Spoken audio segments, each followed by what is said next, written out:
Good afternoon. Good afternoon, sir. Am I hearing?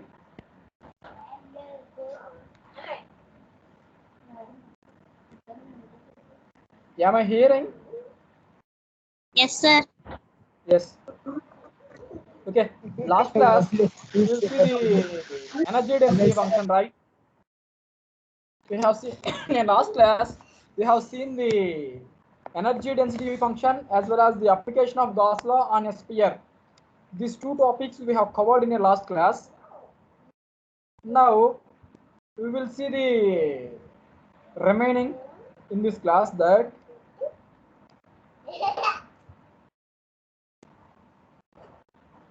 so electric dipole.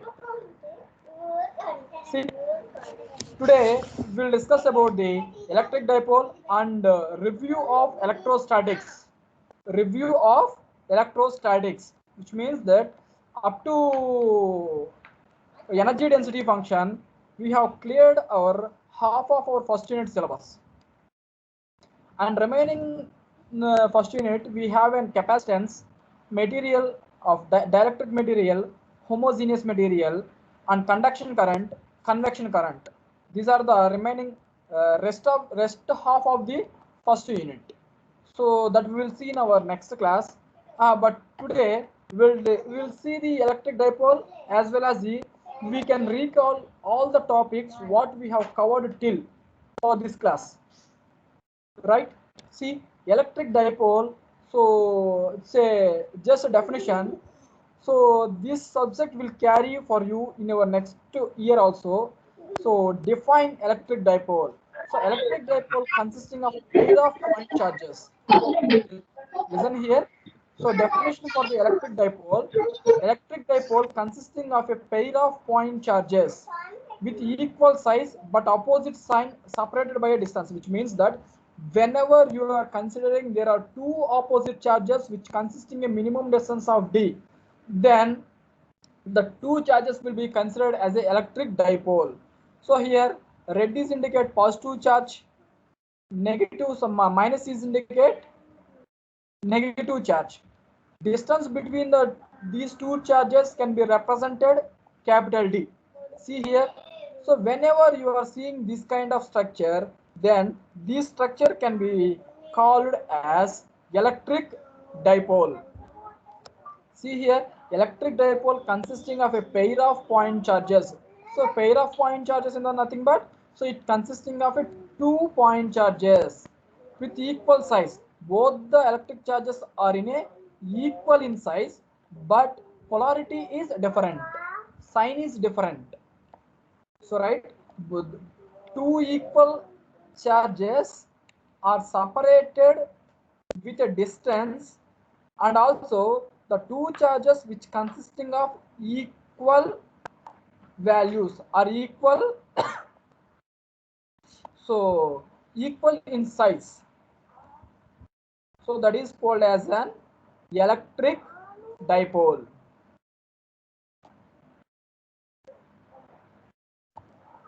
See next, dipole momentum. So P is equals to Q into D. Power we need to consider P equal to Q into D. Q was the charges, D is the distance.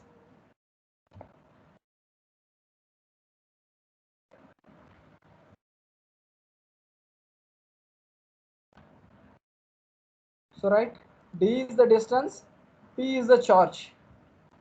So for finding the total dipole momentum, P is given by P equal to Q into D, where Q is the charge, D is the distance between the two charges.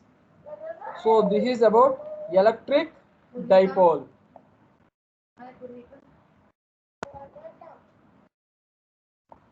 So up to this, your 70% of your first unit has cleared.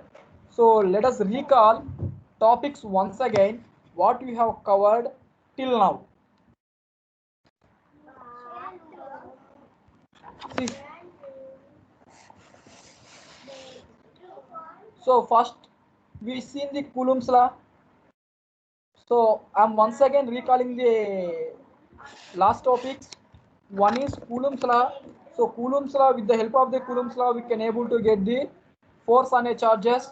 For finding the force, we have a formula F equal to K into Q1 Q2 divided by F equal to K into Q1 Q2 divided by R square. And so such a same Coulomb's formula can be represented for a vector representation F equal to Q1 Q2 divided by 4 pi epsilon R square into AR 1 2.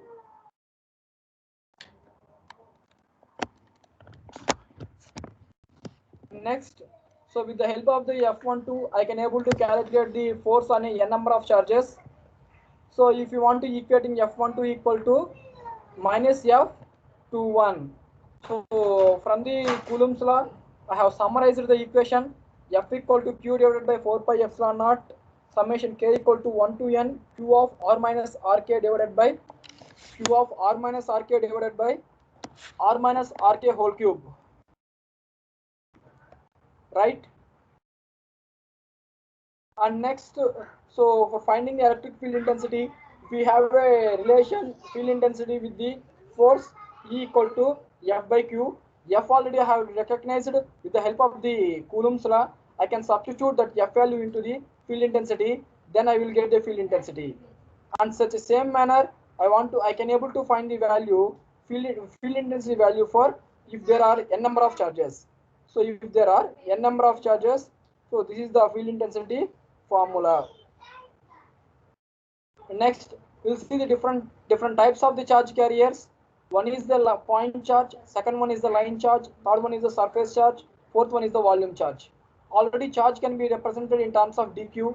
So dq for a line charge is rho L dl. So dq for a surface charge it is rho s ds. dq for a volume charge it is rho v dv. So from this I want to only q means let you have an integral on both sides, then I will get the q value.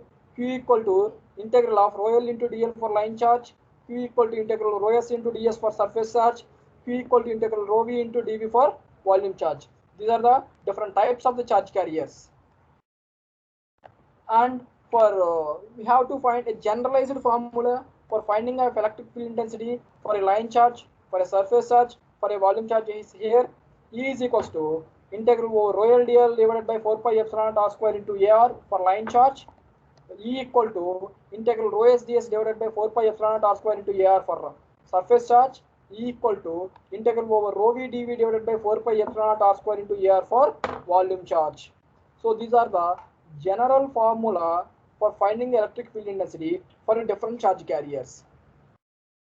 And next, so let me apply my first charge. Let me consider the line charge. So due to line charge at a point P, what might be the field intensity available that I need to recognize. So on here also I have to recognize the field intensity along with the z-axis, field intensity along with the y-axis, field intensity along with the x-axis. Obviously, whenever we are placing the field, that is electric line, point charge. So if I placing a line charge along with the z-axis, we did not recognize any fields along with the z-axis. So that is a major condition here. The first condition, whenever you are keeping your line charge along with any axis, along the corresponding axis it does not contain any field values. If you keep the line along with the z-axis, we will find the field values along with the y-axis as well as the x-axis. Otherwise, you want to keep your line charge along with the y-axis, we cannot recognize any field component along with the y-axis. We can able to recognize the field component along with z-axis as well as the x-axis. So from this, I have recognized the electric field intensity for a line charge E is equal to rho L divided so rho suffix rho L divided by 2 pi epsilon into rho A rho. So our next concept is the surface charge. So let me consider for finding the surface charge. I have been considering one infinite sheet which is parallelly lying along with the y-axis. See here. So this is the infinite sheet which is parallelly lying with the y-axis. So and the sheet must be considered as a symmetric manner.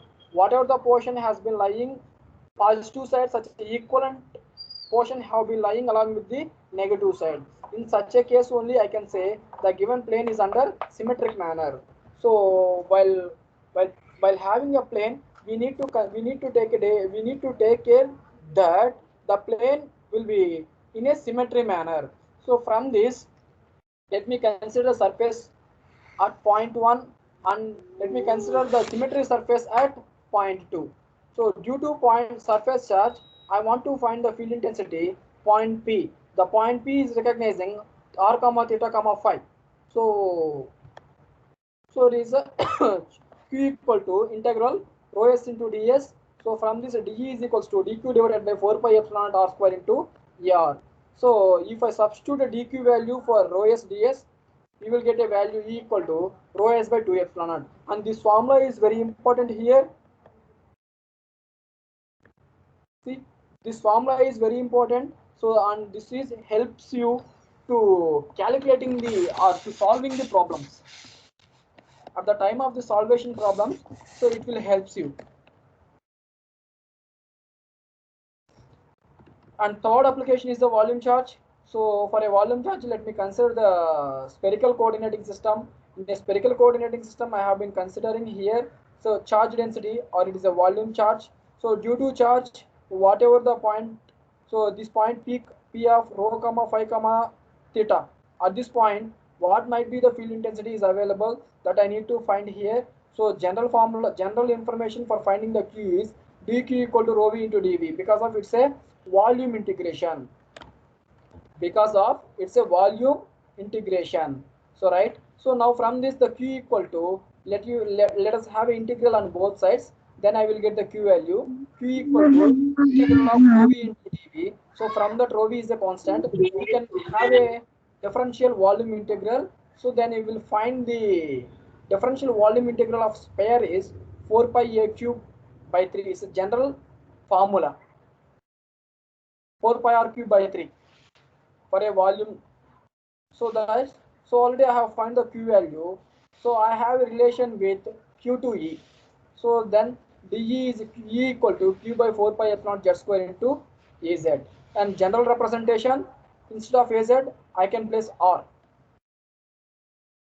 So this is the volume charge for finding the electric field for a volume charge. And next we will see the electric flux. So flux is nothing but imaginary line which carry the information from one point to the another point. So here let me consider there are 2 point charges which are separating. These two are separating with a minimum distance, and whatever the flux is available at a point charge 1, the flux lines have been moving to the point charge 2. See here, the flux is a imaginary lines, field carrying imaginary lines. Here the condition is at any point of view, you see that we can't able to see that the two flux lines are overlap to each other, which means that any time or any so it's any time two flux lines will never overlap to each other. See, flux is a letter is indicated by psi, and let me equating the psi value to q. So this with the help of the Gauss law I can able to equate these two values. So electric flux density is D equal to the relation between the electric flux density to the electric field intensity. D is equals to epsilon into E. So and already I know that the relation between flux density to flux is psi equal to D dot ds. So if we equate these two terms, I will get the value of flux density as well as the field intensity for a different charge carriers.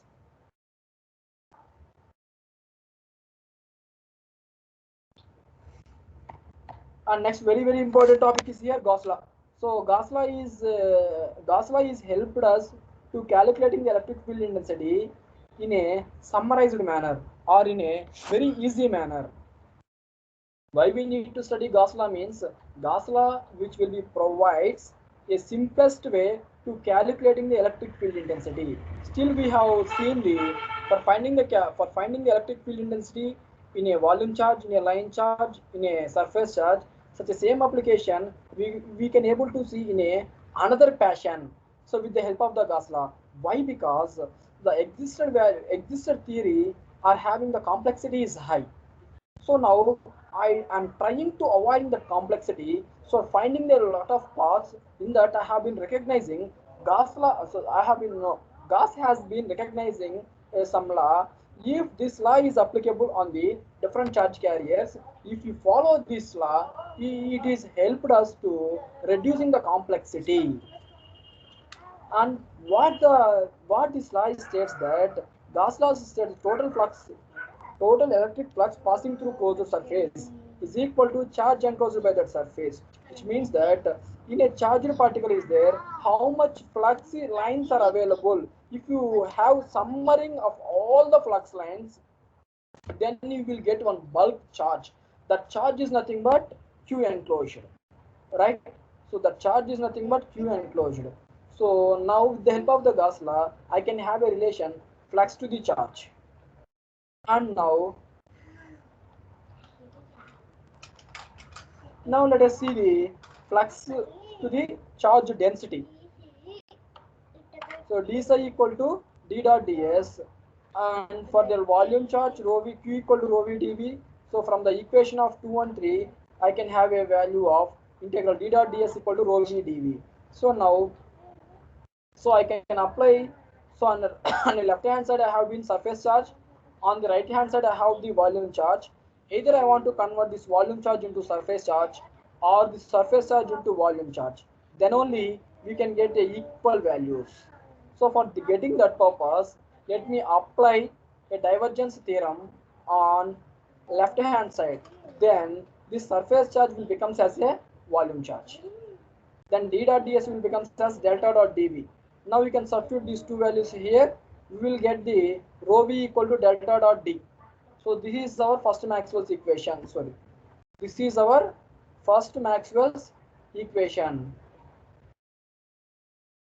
Right. Next, whatever the protocol that we need to follow to applying the Gauss law over a surface. First of all, the surface must be symmetric.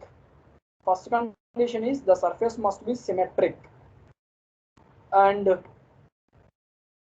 so the d normal to the d dot ds equal to d dot on the calculating the electric field using the Gauss law. First know the symmetric axis, and second condition is if the symmetric charges as distribution exists, construct a mathematical closed surface known as a Gaussian surface.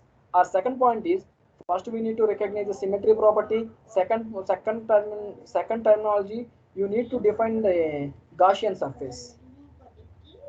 So you need to define the Gaussian surface. So for the Gaussian surface, with the help of the Gaussian surface, I can able to find the electric field intensity. And for this, so here, so spherical value, I've been considering the Gaussian surface. For a surface value, I have been considering here the Gaussian surface. So on a plane, I can be considered as a Gaussian surface. Next, application of Gauss law. The Gauss law can be applicable for the line charge, surface charge as well as the volume charge. For a line charge, see here rho L into dl, which becomes as rho s into ds. The surface integral will be 2 pi rho L for a line charge. So from this I can able to find the d. From the d I can able to find the e. Next, for the infinite sheet, same application we can able to see here. So an infinite charge sheet, so that can be considered along